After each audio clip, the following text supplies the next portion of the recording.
internetda bitta fakt o'qib qoldim akalar. 2023-yil Niderlandiyada, ya'ni Gollandiyada faqat ayollar uchun mo'ljallangan nochnoy klub ochilgan ekan, ya'ni tungi klub.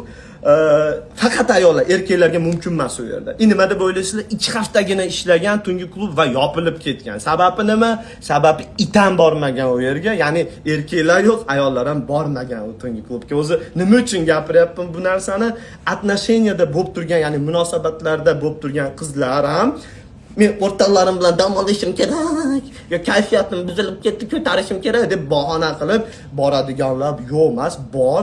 Shunaqa qilyaptimi, gapiryaptimi, sразу chemodanni qo'liga berib pashol naxuy deylar. Sabab u yerda o'ziga shpinchel qidiryapti, shu bitta bir zapasnoy variant qidiryapti turgani uchun ham shunaqa qilyapti. Ne только klubga boradiganlar, balki o'ziga kiyimini kalta kiyib e'tibor talab qiladigan qizlar ham xuddi shunaqa. Nima desa ham eshitmaylar, o'zingizlarni haqiqiy lo'g'lardaqa tutmaylar akalar.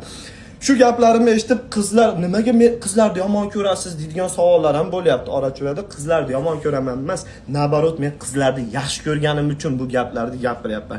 Yaxshi tarbiyali onalar meni gaplarimni eshitsa, "Malades bolam, qizlarimiz kelajagi yaxshi bo'lishi kerak, unaqa kalta-kulta kiymaslik kerak, unaqa yibanuti joylarga bormaslik kerak" degan fikr bo'ladi. Meni normalni ayollar tushunadi va podдержка qiladi. Bari o'shnaqa narsalarni podдержка qiladigan shu feminizm degan kasallikka uchragan Zambirovlar sen ayolni yomon ko'rasan, abuser, jalba deb gap so'zlar qiladi.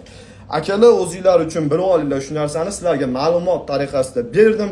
Klubga ketyapti, kalta kiyim kiyyapti, faqat shu boshqalarni, erkaklarni e'tibor uchun qilyapti. Darshi o'zingizlar hal qilinglar bu narsani.